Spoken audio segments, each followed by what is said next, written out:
We've got another one for you, Comedians in Bars Getting Sloppy, the podcast where we skip polite green room small talk, grab a couple of drinks, and get honest with up-and-coming low-country comics. Tonight we're checking into the Tatooed Moose. Our guest is a rising star in the Charleston comedy scene, Rose Cobb, also known as Coco the Barbarian. You'll see her around town commanding the stage, running crowd work, or keeping rooms alive. Sit back and listen. Cassie's going to kick things off right now. Hello, everybody. Welcome to Comedians in Bars Getting Sloppy. We are coming to you tonight from Tatooed Moose on John's Island. Thank you to everybody that came out tonight. Thank you to the bartenders, and we will absolutely thank them later. And please welcome my guest, Rose Cobb, my beautiful redheaded guest. How are you? Hello, it's fake. I'm impersonating a redhead. I'm wearing a hat because my roots are so bad. I normally have the headband that does that. And it hides really well. It's really thick. I'm like, the grays are coming in, so the headband's coming out. Oh, yeah. How we do this, guys, is we do a shot right before we start interviewing, and we are going to enjoy a little Esplanade, and then it's poured healthy. Here's to your health. And I'm a pussy, so I got to take those. Oh, yeah. Mine was water.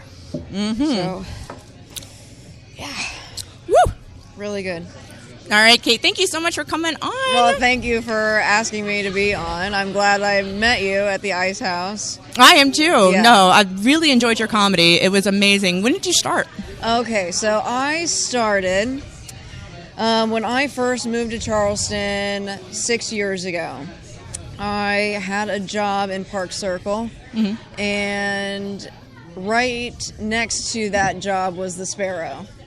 So I had been writing comedy online for 3 years before that. So I kind of knew what was working for me and what wasn't, based on likes, right? So Right. I went and did that material up on stage for the first time at the Sparrow.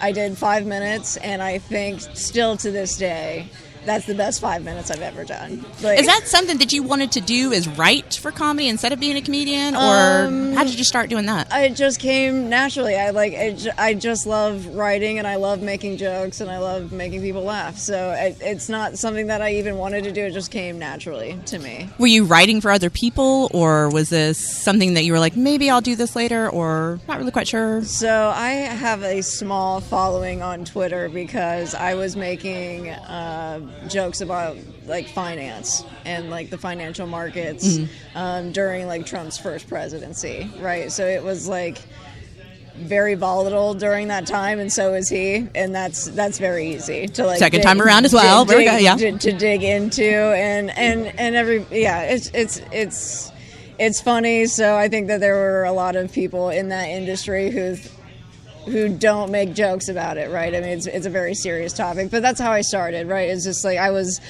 studying it, and then you were studying finance. I was studying finance, okay. yeah, and the stock market in general, and and just started making jokes about it. So that's where my joke writing started, and then I started working at the place right next to the Sparrow. Had I not started working there, I would have never found out about the Sparrow. So, I just walked in one night and walked into their open mic. And I'll give him a shout out. Liam Baker was the first person I saw doing open mic at the Sparrow. And he inspired me to go up. He is so weird and goofy and so unique and funny and crazy. And I was okay, if I can be myself on stage, then maybe comedy is something that I would enjoy doing. Did you feel that way? That was a comfortable thing that you just went on there and the nerves went away? The nerves are there when you go on, and then the nerves went away when you hit the stage? Or Yes. So I've been thinking about it a lot just because I knew you were going to ask me about it, because I am deathly shy, and I have been since I was a kid. I mean, I would hide behind my mother. I don't want to meet anybody new. I don't like seeing new places. I'm so shy, and it's something I've worked myself out of. But even when I was young, I would be able to get up on the table and sing and dance in front of everybody. I cannot. That's awesome. I cannot tell you why. That feels comfortable to me more so than the social day-to-day like interactions, like, because I feel like I'm weird, right? Like I feel like I have always been very emotional. I've always been very quiet. I've always like been more reactionary to the same situation than everybody else was in, right? So I knew, like, I've always felt different. So I think that's how I found comedy, right? Is because you're allowed to be that. You're allowed to be who you are, and yeah, in my mind, I think it should be welcomed.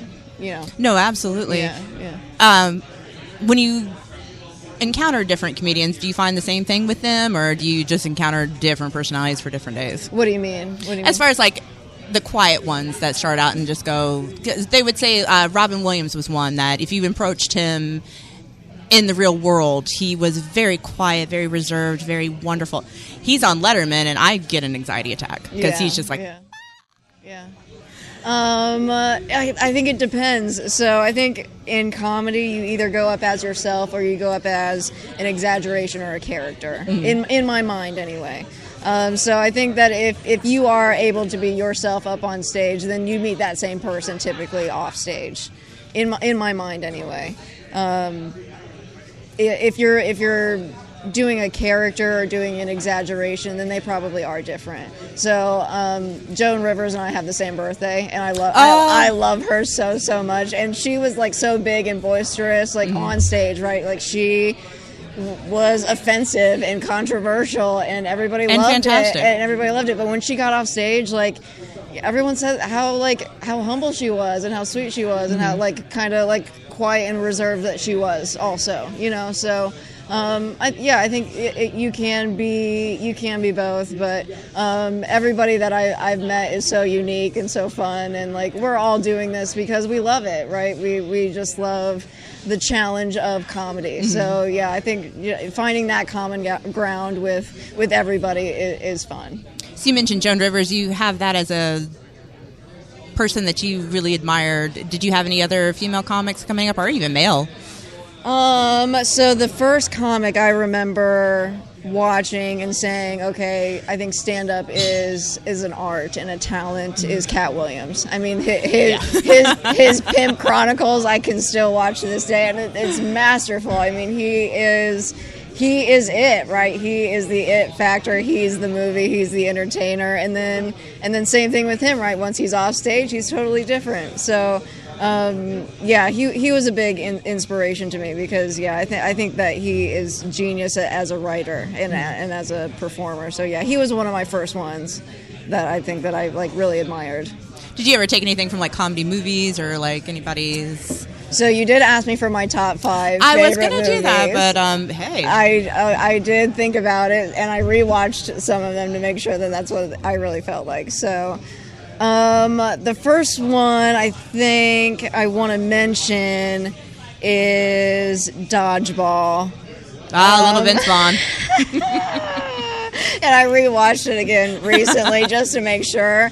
That is one of my favorite movies of all time. I love that movie. It's so good. When's the last time you watched it? Oh gosh, it's been a minute. But yeah, I'm gonna definitely have to rewatch it again. Dodgeball is. We have it. Yeah. I have to relook. Did you ever watch Saturday Night Live or anything like that? Yeah, as far as like the writing, like Tina Fey and Amy Poehler, like as far as the stronger females that were on that. Yeah. So I think. I guess maybe I should have said Tommy Boy was my first one too, because David Spade I think is very similar to my style of writing. I mean, he's very dry, he's very sarcastic, and he was doing a lot of SNL. We did watch a lot of SNL growing up. What was your generation with that? So I watched a lot of Chris Farley and Chris Rock, a lot of Adam Sandler, Eddie Murphy we watched a lot. Yeah, there was a lot of SNL in my house. No, mine too. I loved Chris Farley, especially when he was doing the mall girl, and he grabs David Spade's throat and he's like, "Lay off me, I'm starving." I'm like, and there we have it. This is comedy gold. Yes. Thank you for this, Chris Farley. And like none of them can keep a straight face. Oh no! He's so... From what I've read, that actually was improv, so they had no idea that was going to happen. So their faces were like, okay. This actually did happen. Yeah. Oh, they're so Keep good. Going. They're so good. I think my favorite skit with him is when Adam Sandler's his wife. Oh wait, he's the husband and she's the cancer now, God. And next they we'll were get so dinner. beautiful together. Yeah, oh yeah, he was excellent. Yeah, he You ever met any of the celebrities that come around here? No, I don't think so. Neither have I. I would not be cool though. I know I would not. You would? I would not be normal. No, I would melt immediately. I would freak out. I would be very, very awkward. I would love to have the Bill Murray moment, but then I'm also like, I kind of just want to leave him alone and just go. Yes. You're gold. I would embarrass myself. I know I would. They would not want me to come back to meet them again. Remember when I think Leonardo DiCaprio came into town and he's like, he's here. It's like an Apple tag is on him for the internet, and I just went, kind of give him his space, like enjoy Charleston. No, he's got to be here. When was he here? I didn't know that. He was I've got here. it written down in my stalker calendar. I'll look it up here in a little bit. Yeah, but, yeah. No, it was like briefly. I'm like, just leave the dude alone. So we had a lot of things filmed around here. Have you ever wanted to like look into movies or shows that have been filmed around here? 'Cause we had such a huge thing going here. I lied to you. I did see Danny McBride one time at Isle of Palms, and I love his writing. Love his style of writing. Righteous Gemstones was genius. I mean, I like that he is bringing his talent here. Yeah, I very much enjoy that. If I were to do movies or TV or commercials or anything like that, I would want it to be around here. Yeah, like I feel passionate about that. I think that there's a market here for all of those things. So we talk about Righteous Gemstones. Did you ever see them filming here? I love I was an extra on that. Oh, were you? It was the most miserable 15 hours of my entire life. And an incredibly long story that I told my best friend this one time. Shout out to Selena. And I went Selena. to go tell it to somebody else. She goes, oh God, you're not going to tell the whole story again, are you? I'm like, okay. I guess storytelling's out for Cassie. Okay, well, I am not a joke teller or a storyteller. Actually, I told me give me all a friend of the. mine was like, you can't tell a joke for shit. I'm like, yeah, well, I'm not a fucking comedian, so there you go.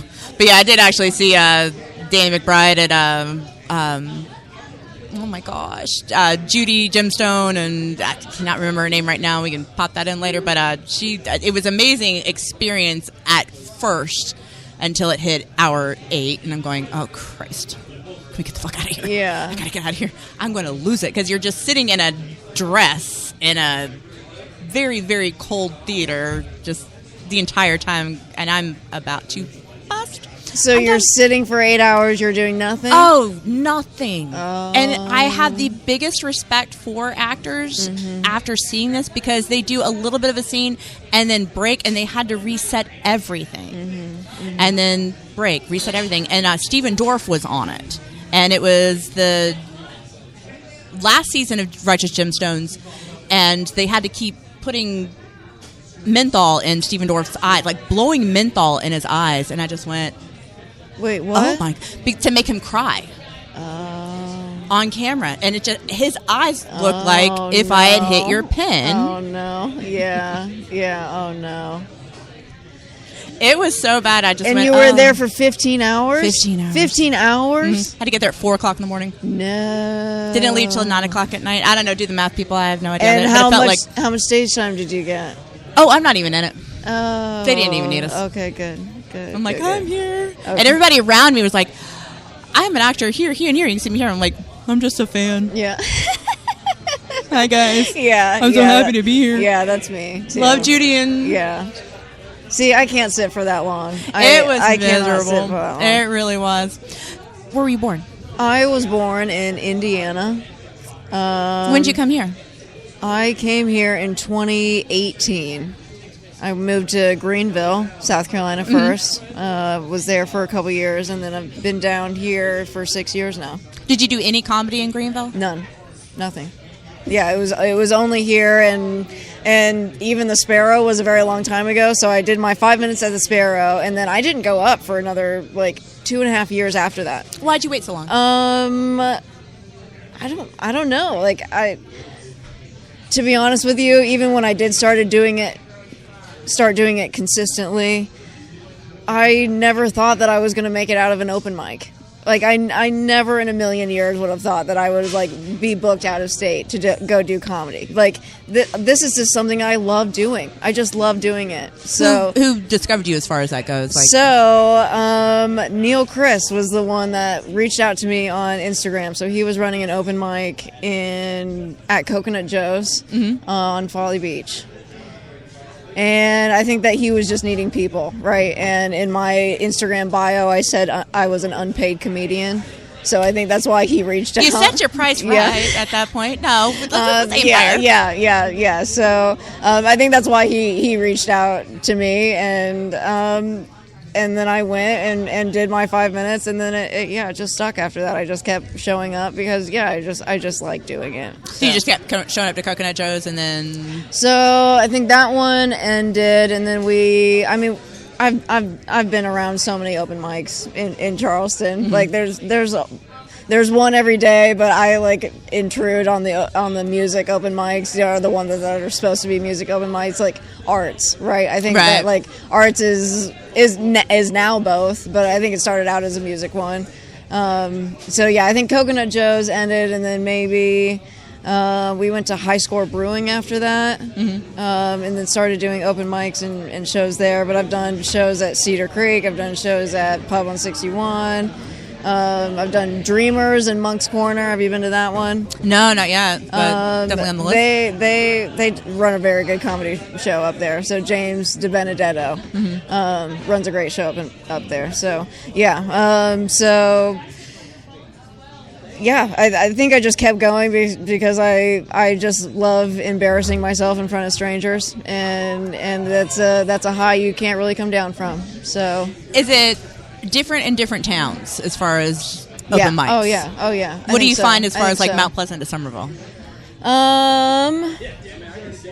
I would say probably not within Charleston. I would say the demographic to me anyway is the same in Charleston. I think that I write jokes for the people of Charleston. I was booked out in Arizona, and I feel like I had to change my set because they probably weren't going to be as interested in my football jokes as they would be down here, right? So I think that's what I've noticed the most. But honestly, even from Charleston to Savannah, I think that their comedy is different. And yeah, I've been going to North Carolina quite a bit, and everywhere is different. So yeah, I don't think that it's possible to write for everyone. I think that it's possible to command the attention of everyone.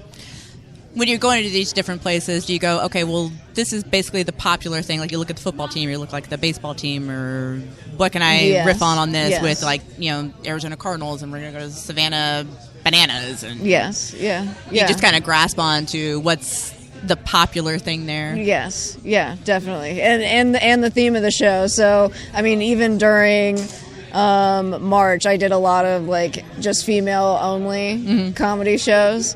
So yeah, basing your comedy off the crowd and like whatever they are responding to, and diving into that. Yeah. Do you enjoy that more like a female only comedy show, or do you like the diverse, or it doesn't really even fucking matter? I mean, I like all comedy, so it doesn't matter to me. I did see a big difference in Arizona versus here in terms of like the girl community out in Arizona. So the girls that I met out there are hilarious. They're incredible. They're like grinding so much. All of these girls only book girls. They like are truly female to female. Like, we're gonna book venues and only book women. Like they are true. Like, I'm gonna support this girl because like and here I think it's much less than that, right? But at the same time, I think that there are less female comedians here in general. So I think it would be harder to do that. But that was something that I noticed that was a big difference in. And they're still doing that. I mean, they still only book all female lineups. So, is that something that you would want to do here? Oh yeah, absolutely. Like bring in different. Absolutely. Yeah. But how are the female comics as far as reception towards your ideas?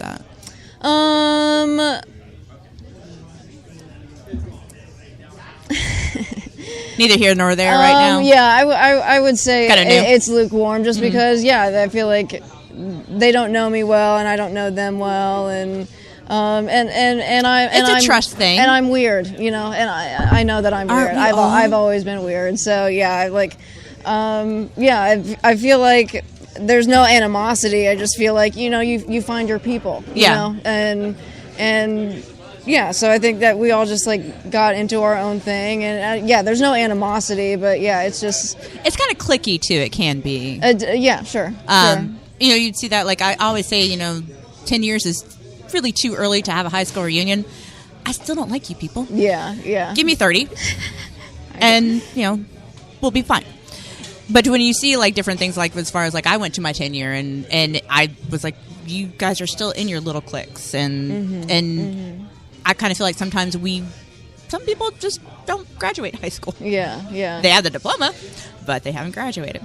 So I can see that a little bit, especially with Charleston, and anywhere else. But there is a little bit of I will see forums about Charleston saying, I'm trying to make friends here, and I'm trying to meet people, and it's really, really hard. And I'm like, well, you probably don't go to the bars that are featured on Southern Charm. I don't know what to tell you.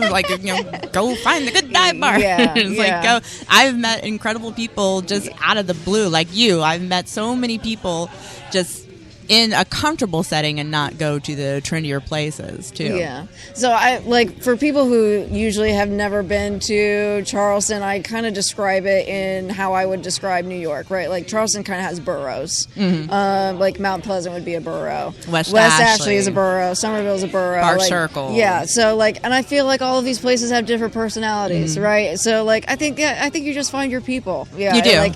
But you've got to investigate, right? You've got to find out where you're gonna fit the best, and even when I was growing up, I never fit in with any of them. I just I was friends with everybody. So oh, that's fantastic. So even to this day, it's still the same. So I don't feel ousted in any way, only because I've just been that way my whole life. I've kind of been the misfit. I'll just bounce around it and be friends with everybody because I'm not going to fit in strictly with one group anyway. No, that actually it kind of segregates you from meeting the great people that are in different groups too. So it's really nice to be that friendly and just get out there, and then also you can catch somebody's vibe. Hey, this vibe, this also. We're good here. We're not here. Yay. Yeah. What are any comedy clubs that you want to actually check out? If you go a little further, you got a dream one or? So I am actually going to Tampa this weekend. Oh. I'm going to try and find an open mic down there. I'm going to be there Saturday and Sunday. So you're just going to go? So I am going to the Kanye West concert on I'm going to need video of this. I'm putting it here. I'm so excited. Video. I'm so excited. I am so excited for you. I know he's a hot topic. Oh, it is Hot Mess Express it. I am here for it. I am here for it. He also shares my same birthday. So me, Joan Rivers, Kanye West, and I just found out this week Tony Hinchcliffe also shares my same birthday. Oh my. Yes, we all have Jew jokes, which I think is hilarious. But I'm down for Kanye. I'm down for free speech. Even if he says something that pisses you off, he's allowed to say it. When you say something like that, as far as the comedy that goes around here, you and I discussed earlier also, have you seen a change a little bit more towards not being as censored within the last few years versus what we were experiencing 2020 to 2022? Yeah. I feel like it's not a natural fit, right? To have censorship in comedy, right? You and I, comedy is supposed to be a conversation. This is supposed to be an open forum for ideas, even if they're bad. Yeah, we're supposed to be able to make fun of the bad ideas, right? Right. Yeah, and I think it's a dangerous place to be able to say you can say this and you can't say this, or he can say this but you can't say this. I feel like it's not the point of comedy. So I'm glad we're moving away from it. what Kanye says is not good. Is not good. Actually, no, he's a disaster. But he's still allowed to say it. Yeah. He's still allowed to say whatever is on his mind. And like him or not, you know who he is. Do you think being a comedian on stage gives you a little bit more freedom to say something like that versus somebody that's just sitting in a bar going, yes, hi, by the way? Yes. But I think that there should be different standards, right? Like comedians, comedy is supposed to be an open forum. Should we be more strict on like what leadership should say? Mm-hmm. Yeah. I feel like they shouldn't be saying the things that Kanye is saying, right? Like there should be, the president shouldn't be able to say certain things, right? Like they should be censored, right? But comedy, no. I feel like it's supposed to be free. It's supposed to be an art form. It's supposed to be unique and. Yeah. You ever had a joke that you thought would really, really land at a bar, and then you just went, "Oh shit"? My favorite joke. No, it's my favorite joke, and it hits or misses, and I don't care. I'm still gonna say it. Go for it. Okay. I went on a date with a pediatrician because I catfished him, and I asked him if he believed in astrology. And he said, kinda. He said, the first year of everybody's life is so impactful. It makes sense if you have similar characteristics, somebody born on the same day as you. So I said, I was born on the same day as Kanye West. Do you think that's why we both love Hitler? It's my favorite joke. I'm never gonna not say it. I'm sorry, I'm never gonna not say it. I don't care if you don't like it. It's my favorite joke.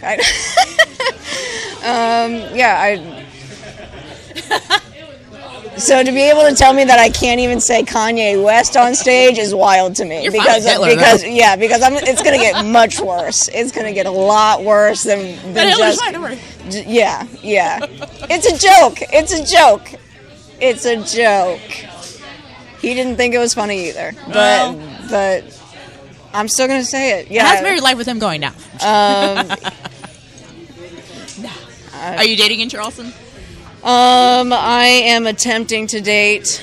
I had Tinder for like 24 hours, and I was like, I hate this. I don't read well, so I don't think online dating is going to be for me.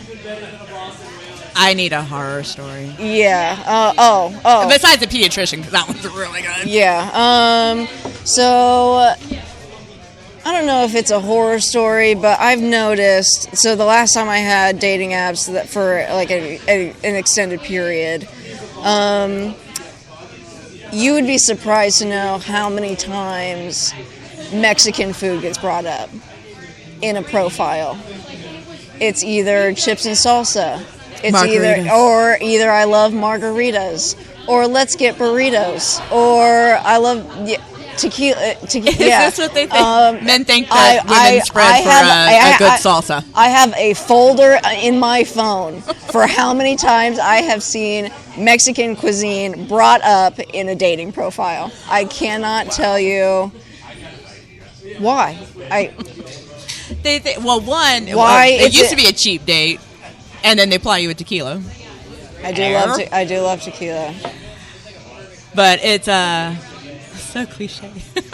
Oh my god. I have a folder in my phone. I will show it to you right now. I can't. It's all separate profiles even, but every one of them says something about chips and salsa. Oh, good Mexican. Because that's all it's free.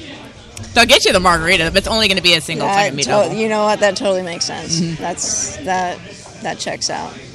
Good Lord. Men do better. Jesus Christ. What is your favorite open mic you've done?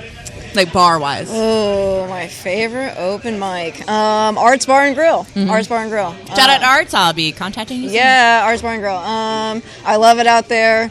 They let me sing live music and do my comedy. So you sing also. I am good enough for karaoke. All right. What's your karaoke go-to? I always said if comedy doesn't work out, then I'll move to Nashville and be a Shania Twain cover artist. You have the hair.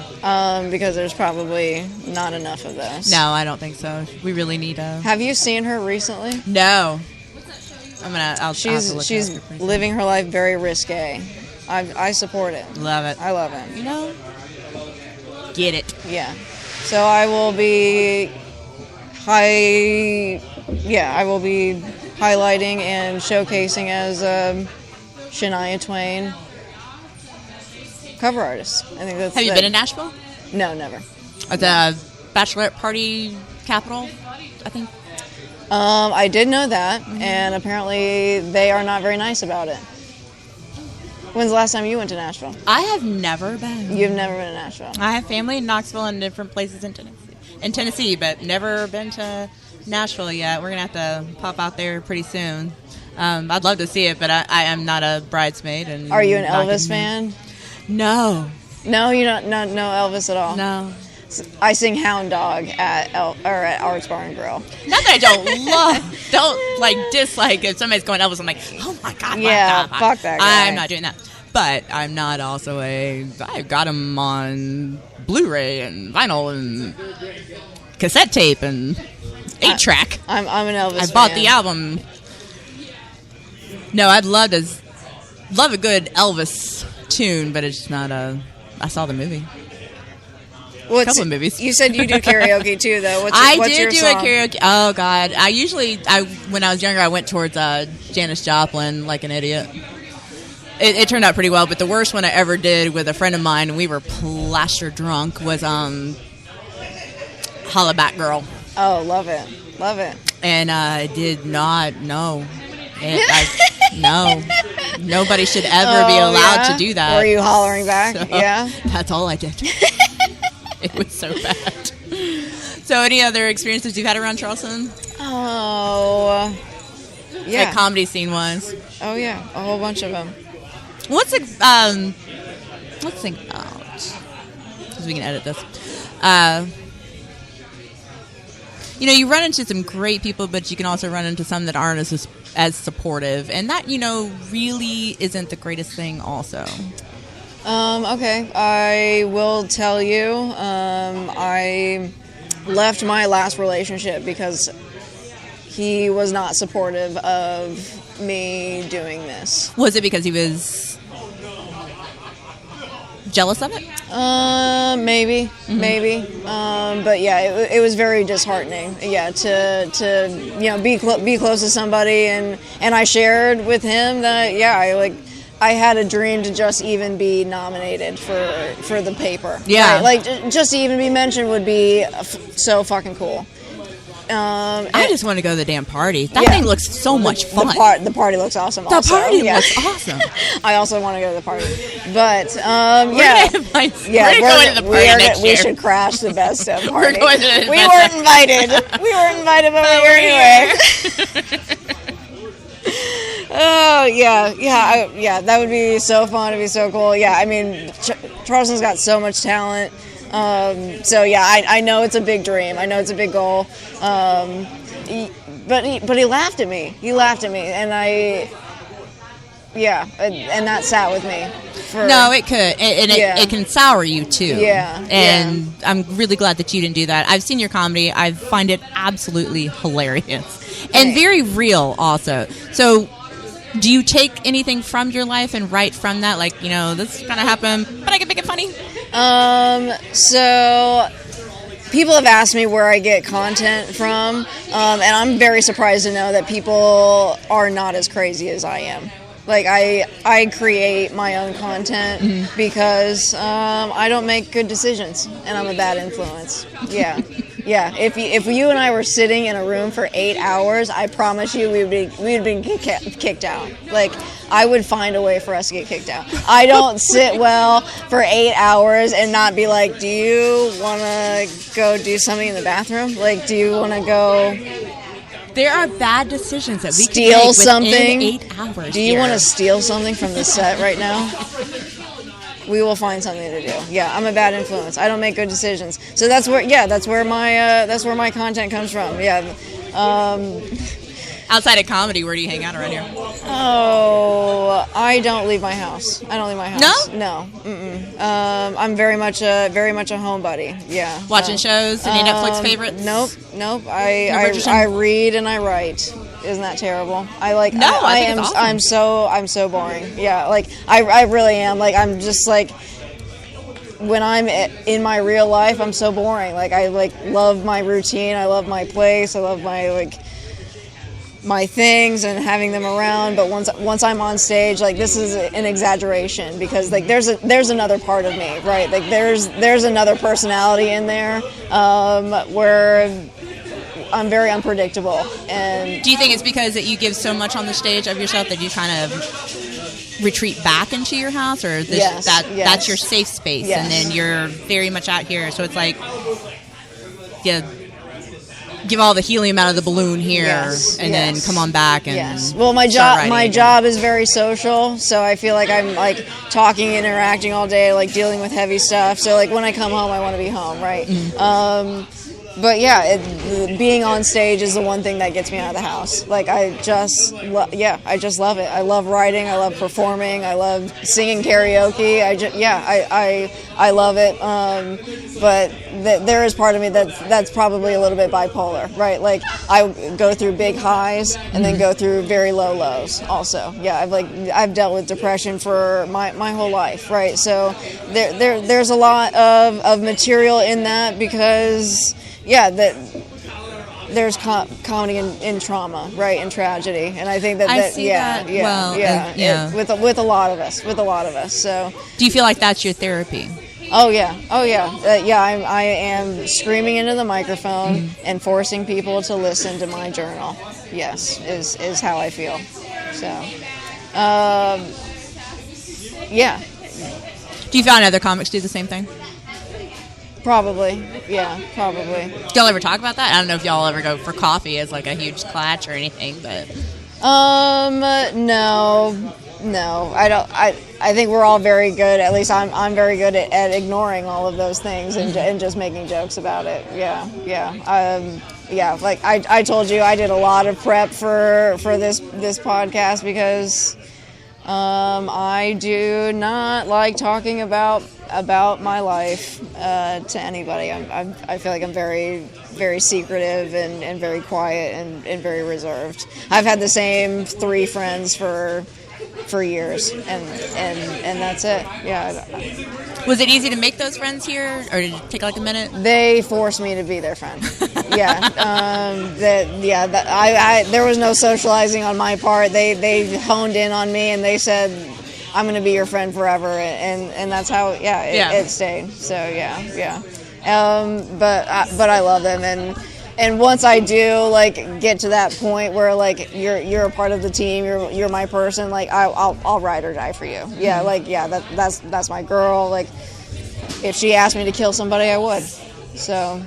And between all of our podcasts for true crime and the Netflix documentaries, we now all know how to hide a body. Yes, well. Or not how to hide a body.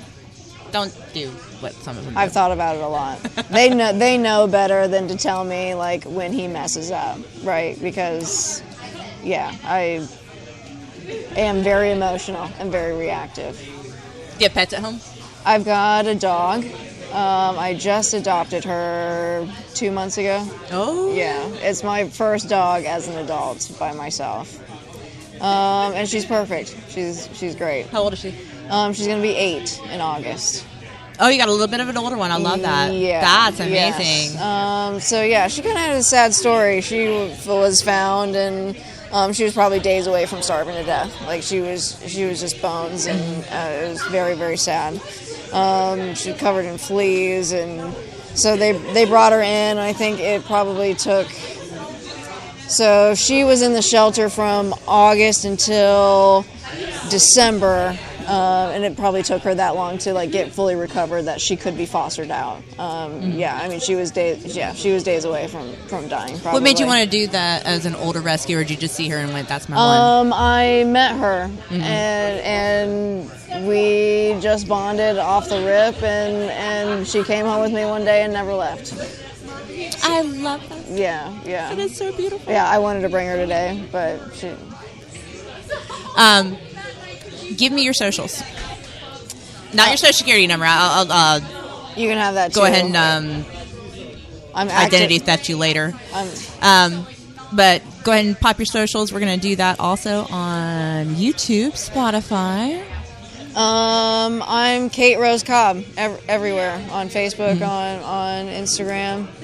I'm the Market Blonde on Twitter, but that one is for adults only. I'll get your OnlyFans later. Perfect. Kate, I'm going to go ahead and say this has been an outstanding fucking interview. You're the best. Did you have fun? Yes, always. Cheers. Cheers, you guys. To getting sloppy. The only one taking the lime. Oh, yeah. All right, any that's parting water. words for our audience? I love it here. I love you. Thank you so much for having me on and doing all of this. I'm very excited for you and for all of the opportunities. Oh, thank you so much for coming on. Yeah. I loved you the moment I met you. And I was like, and we've been texting back and forth. We're now fast friends. Yes. So Kate's my friend now. Your first female comedian on your podcast. And my first female comedian. First and I'm so of many excited. more. Yeah, many more. Yeah. Where are you going next? It's going to air in a week, So this is going to be air before July 1st. So July 1st, we'll have a show here at the Tatooed Moose. What do you do here at the Tatooed Moose? I host the comedy show and the bingo. So what days does that happen? So the comedy show is the first Wednesday of every month. Bingo is the third Wednesday of every month. So Tatooed Moose, Maybank, Johns Island. First Wednesday is comedy. Third Wednesday is bingo. And if you want to be like Kate, get your ass out here because she's amazing. And this is the best bar in Charleston. This has been amazing. I have really enjoyed our experience here, and everybody's been and the food is unbelievable. Just gotta say, they're killing it. Yeah, I know I like my food. You just like I. But Kate, I'm so excited. I love you to death. This has been amazing. Thank you. I really hope you had a great best. time. Yeah. I will have you back again. Thank We're going to you. do a comedy roundtable. Next up, it's going to be movies that... Could we make them today? Maybe. Maybe not.